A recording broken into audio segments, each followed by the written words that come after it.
are now listening to the War Report Podcast Network. What's up, everybody? Welcome back to the College Loop Podcast, episode 183 of the College Loop Podcast. I am John Larck, at you boy Tank on Twitter. And of course, I'm here to talk to you about the latest going on in Auburn athletics, which at this point, kind of a little bit of a dead period with the ending of both basketball seasons. And of course, baseball is going to be going on tonight as the show comes out. So we're going to have a preview of that show. Of the game tonight. And as well, we're going to get started with some football. I took the privilege upon myself to rank the three best position groups that Auburn's going to have on the football field in 2024. And I didn't put three worst. I did three position groups that have the biggest question marks going into this season. So I'm going to go back and forth between them. Just kind of and do it kind of that way. So starting off with the best position group on Auburn's football team is, of course, the running back position. And it's the same running back room as last year, but some more development is going to be added into these running backs as well. Starting off with Jarquez Hunter, who's going to be the for sure starting RB1. And then, of course, after that, you have Damari Alston at running back 2, Jeremiah Cobb coming up to be a true sophomore running back 3, and, of course, Brian Battie at RB4, and can't forget Sean Jackson at RB5, who offered some great carries whenever he was able to get in during games. But this is obviously the best position group on this team, and of course, there might be some debate to happen for that, but this is definitely a position group that I don't think Auburn fans have to worry about. And of course, I'm ranking the three best as well, but. I think this is the for sure. Don't need to worry about this one as much because this is three proven running backs. Brian Battie needs to prove himself more from what we saw last year. But Auburn's running back room definitely the best position on their team this upcoming season. And that starts with going right next to him to look at the position group that has the biggest question mark going into this year is, of course, the quarterback position. Now, it's pretty set in stone, I think, at this point, that Peyton Thorne is quarterback 1 is kind of what's been hinted at by Hugh Freeze during his press conferences, just kind of saying that Peyton Thorne is the like the most consistent quarterback and all that jazz. And I put him as a question mark, not because I think that it's kind of a battle. I mean, of course, there's probably a battle going on, but right now it's definitely Peyton Thorne as the starting quarterback for the Auburn Tigers. I think it's question mark because of their performance. It's definitely going to be a bridge year to get Walker White prepared for the 2025 year, and maybe even Holden Gardner. You never really know, but question mark in the sense of, how can this team perform in year 2 under Peyton Thorne? How can this team perform if Holden Gardner makes a leap? How can this team perform if Walker White ends up starting in year 1? So that's why it's my question mark. It's a lot of unknowns on the production level of this position. And then going to the defense side of the ball for my second best position group on this team, the defensive line. And of course, I'm incorporating both defensive ends, interior defensive linemen, and of course, edge rushers, as well as just the whole front right there. So you have your defensive end in Keldrick Falk. You have Jason Jones. You have Gage Keys. You have Terrell Carter. You have Jalen McLeod. And you got a bunch of other guys that came through, Amaris Williams being one of those guys. And it's just a huge class that got recruited. Joseph Phillips is moving to that jack position, and of course, I'm missing a lot of other guys off the top of my head right now. But the defensive line it seems pretty set, and Auburn made a nice hire with King Williams as defensive line coach upon the departure of the old one who went to Jacksonville Jaguars. The D line is very it has veteran leadership, and I mean, Jalen McLeod might have himself in a all SEC type year if he's completely healthy, because he would have played the way he did whenever he got back on the field throughout the entire season. I mean, he would have had double-digit sacks, and I guarantee that. So yeah, I do think the line is my second best position group on this Auburn football team, and then moving back a level, the linebacker position is a huge question mark for me. And it's more, and I know that you have your guys in Eugene Asante, and of course you have, I'm blanking, Austin Keys. There you go. It's more of the depth. Last year, the entire issue with the linebacker core was, in fact, the depth. After Eugene Asante and Austin Keys, who did you have? And now you have Dorian Mousy and Demarcus Riddick coming through, and then you have a couple of other guys kind of sprinkled around as well. It's just, can the depth keep up with the starting rotation? And I say that knowing that I think Demarcus Riddick is the truth. I think Demarcus Riddick could end up being, if not Cam Coleman, the best freshman from this class performance-wise on the field. And looking at it that way, I think that's the only question mark I have, is just the fact that I don't know if how good the production is going to be in year one. And of course, that means you're going to have solid production from Eugene Asante and Austin Keys. That's the set in stone. We saw that last year. And it's more or less just how can they produce, how can the linebackers produce whenever those two are not on the field together? So Dorian Mousy and Demarcus Riddick kind of pair up for my question mark. Just it's more or less the linebackers and more so the linebacker twos for that one. And then moving back another level to the defense, to go back to my third best position group on the Auburn football team is, of course, the defensive backs. I think every single hole that was put in the secondary due to the departures in this last class from the last year's team, I think it was hit. I think they all hit. And that's me saying that before we even get to see him really play. And I know this is all speculation. That's what spring is for speculation and overreactions. But Laquan Robinson was a huge pickup from the JUCO level. Jaron Thompson was a huge pickup from Texas. Kyan Lee is a dog. We already saw him and how he played last year as a true freshman. Keontae Scott, of course, is going to be one of the leaders on this team, moving to the outside. And, of course, you got guys like Sylvester Smith and Caleb Wooden and just a bunch of other guys, Champ Anthony, just all these dogs that can perform well to the secondary level that Auburn is used to seeing. So when I think of the three best position groups Auburn has, running back, D-line, secondary also on that list, because as you know, Auburn does make a case for one of the top 5 DBU colleges in the country. Can't lie. It's just true. That was just the cold, hard facts. But that does bring me to my last position to talk about today. My third group with the biggest question mark is, in fact, the wide receiver position. I'm not incorporating tight ends. We already know that Rivaldo Fairweather is him.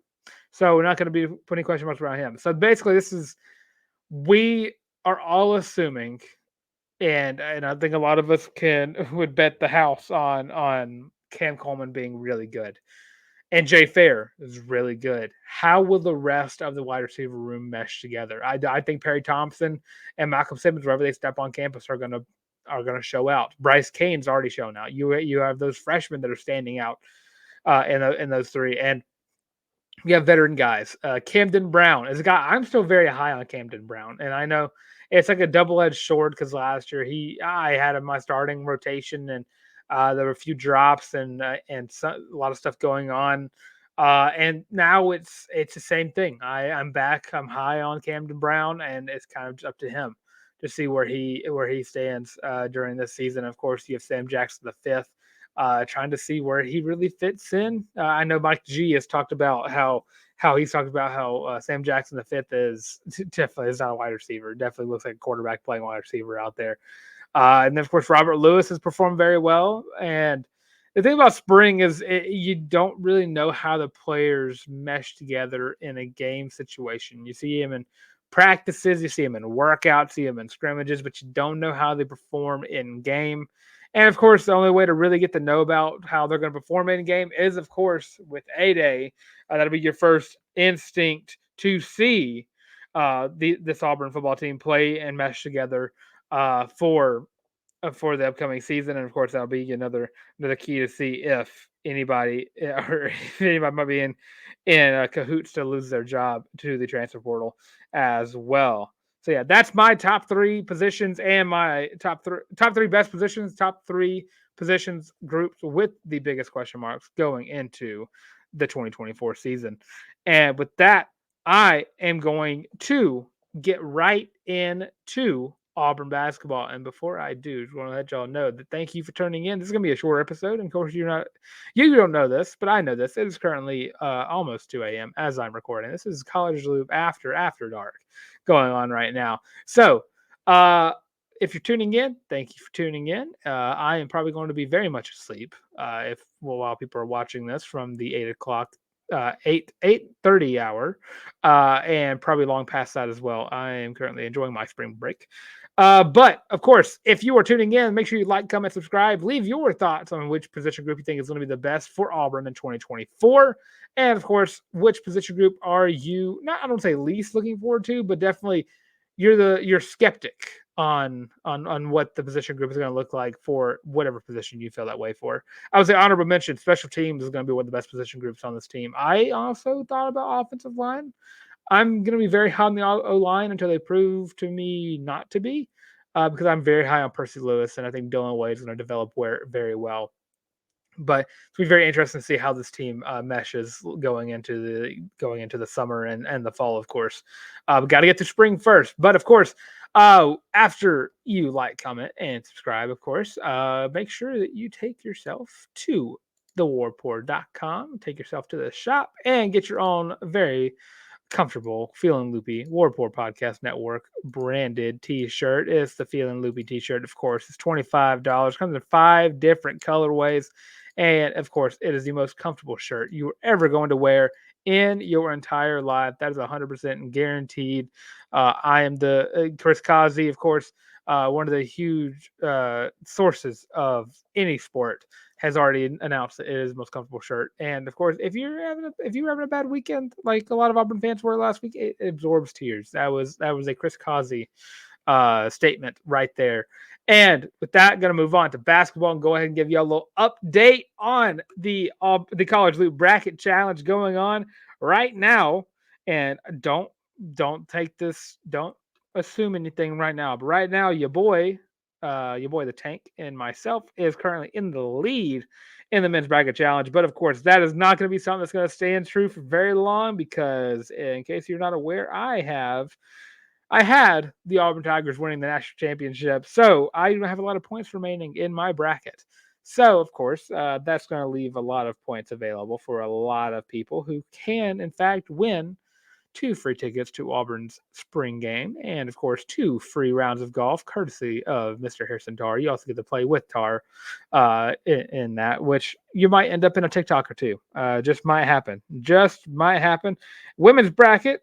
Again, another chance to win 2 free tickets is currently still Ryan Peoples. I am in 4th place in this bracket challenge, so tied for 4th. There we go. So, very interesting there. Ryan Peoples currently in the lead for the women's bracket challenge, which is, of course, 2 other free tickets to Auburn's 8A game. And, of course, tune in next year. If you'd missed out on your chance to get 2 free 8A tickets, we'll be doing the same thing next year as well. And with that, going to move on to my basketball conversation that I have. It's been a lot of speculation on what this team is going to look like next year. And, of course, there's going to be a lot of speculation about what women's basketball is going to look like next year. But starting with the men's, I'm going to talk about the men's today. People are speculating that Janai Broome might be returning to the team in 2024, 2025, that year. But I'm not too sure that Janai Broome stays. Not because I think he has any bad blood, because he definitely has years of eligibility to keep. If he so please, I would not be upset if Janai Broome wanted to stay another year. But Janai Broome did enough this year to get drafted. He did enough this year to be a first-round pick, and I think he did enough this year to be a top 10 pick. He is that good, and I think he has earned that right to go to the NBA. I understand there's some speculation, and speculation is just speculation until it's proven to be not speculation. And I said speculation like 5 times there. So, yeah. But looking at the starting 5 for what I think this team's going to look like, as well as going into the backups as well. Starting at the point guard position, Aiden Holloway and Trey Donaldson. The tandem will be back, I believe. Aiden Holloway needs that development in his game. He needs that confidence level that he missed out on throughout the season this past year. I saw some people say that he might be leaving That's not me saying anything. That'd be me watching people with burner accounts say that Aiden Holloway is going to be leaving. I don't know how much of that I believe. Aiden Holloway it has to be a developmental piece, and definitely if he has a great year too, he could go to the draft. And I think that's very feasible for him. He has the potential to be a top guard that Bruce Pearl has ever coached, and he has that level inside of him. He needs confidence, and that's what you're going to get in a year two of Aiden Holloway. And of course, his backup Trey Donaldson offered great, solid minutes off the bench as a facilitator. Never really was you're going to put up 10 points or more. He did sometimes, and it was awesome. But yeah, I think Trey Donaldson is going to be the backup again. Moving to the shooting guard position, Denver Jones has years of eligibility remaining, and I assume he will be back for the Auburn Tigers in 2024, 25, whichever. 20, I'm going to say 25, just because the majority of the season is the 25. And of course, backing up Denver Jones, of course, the 5-star Tahad Pettiford, who I think is going to be the truth and definitely could battle out for some of these starting jobs if he so chooses to do so. Tahad Pettiford it's him.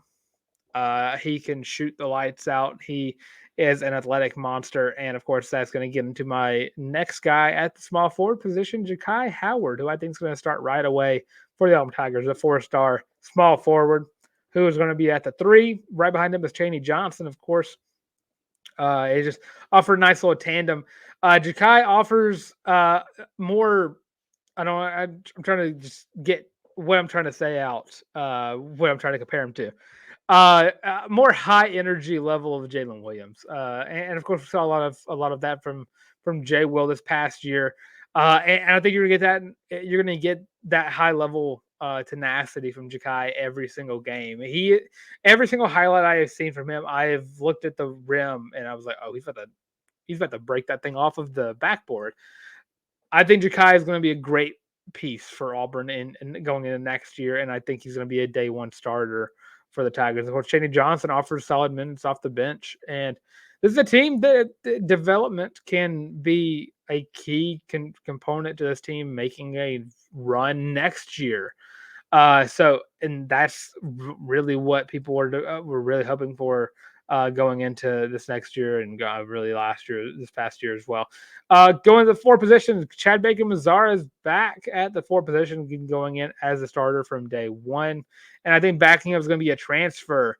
Auburn's going to need to go to the portal for the 4 and 5 positions. I don't know if you might be able to find one that might be able to go over CBM, but I don't think it's going to be very feasible because CBM is going to be a go-to piece of the starting 5, just because of what he was able to do later parts in the year. And I know people are throwing shade his way for what happened in the round of 64, but you're not going to get any CBM hate from me. And I think backing up with him, of course, the transfer, and then going to the 5 position. I want to say Dylan Cardwell will be back. I'm thinking about it. I don't think there's a way he has another year of eligibility. I don't think Dylan Cardwell transfers out of Auburn. I don't think it's very plausible.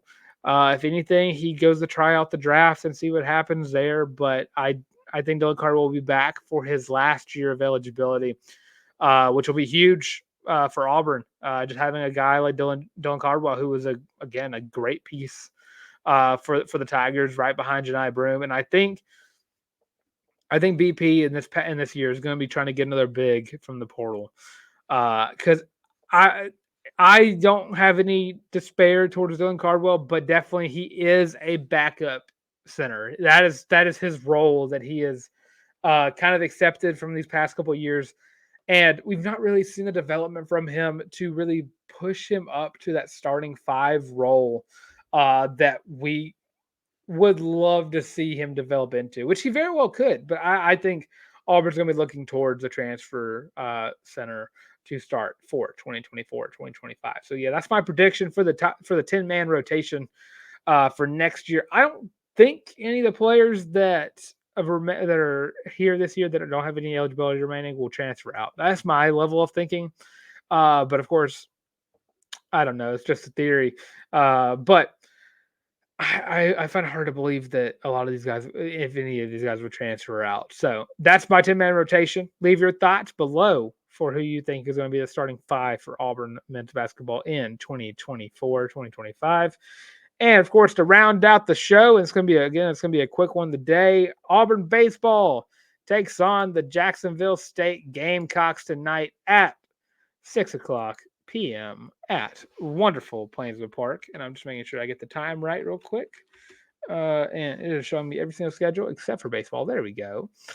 Auburn will take on the 9-14 Jacksonville State Gamecocks, who, of course, do not, and of course, I'm right. Plainswood Park, 6:00 p.m.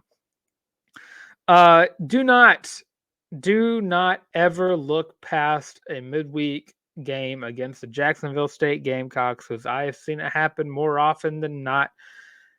Jacksonville State does have a tendency to be a giant killer whenever they play against Auburn, no matter what sport it is, because holy crap, that 2015 game will haunt me till the day I die, going into OT versus them. And of course, now they're an FBS football team, so now they're even more scary to worry about.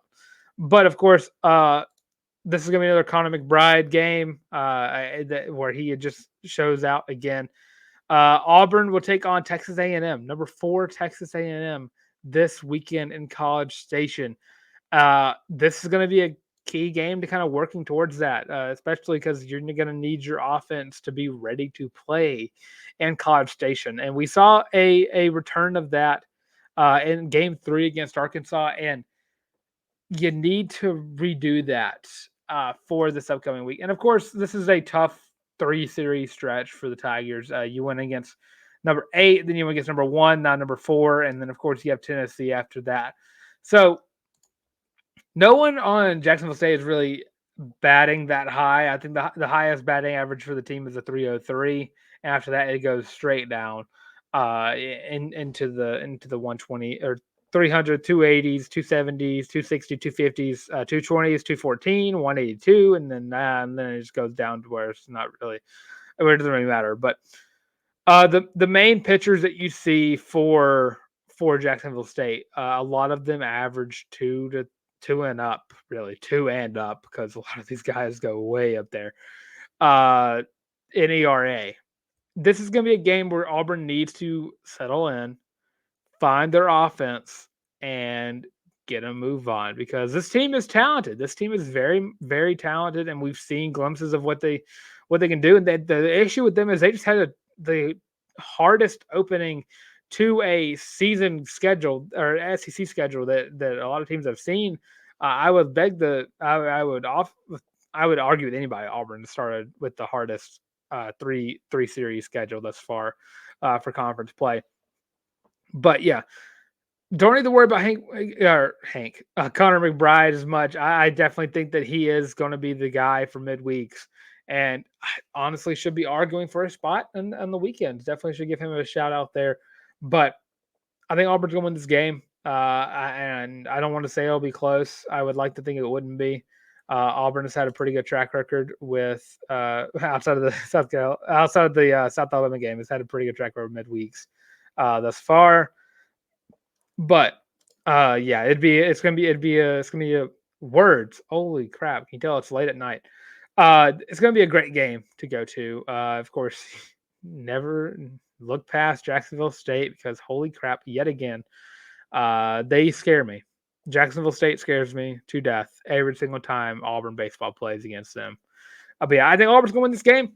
And I think it's going to come down to Auburn finding an offense and getting ready to travel to College Station, take on, again, the number 4 team in the country. And season doesn't get much easier. And it's about time to start racking up some wins. And what better place to do that than College Station, Texas? But of course, again, like I said, short show tonight. Today. Of course, I'm Dylan Larck, @boytank on Twitter. Also have me on Instagram as well at Dylan Larck @DYLENLERCK. Also have me on TikTok as well at your boy the Tank, as long as TikTok is out. And of course, follow Harrison Tarr by Harrison Tarr. And I think Tarr 15 on TikTok, maybe. He's got golf content. He swings the clubs a lot. And of course, if you're looking for us anywhere else, we have us right here on the College Loop podcast, where you should like, comment, subscribe.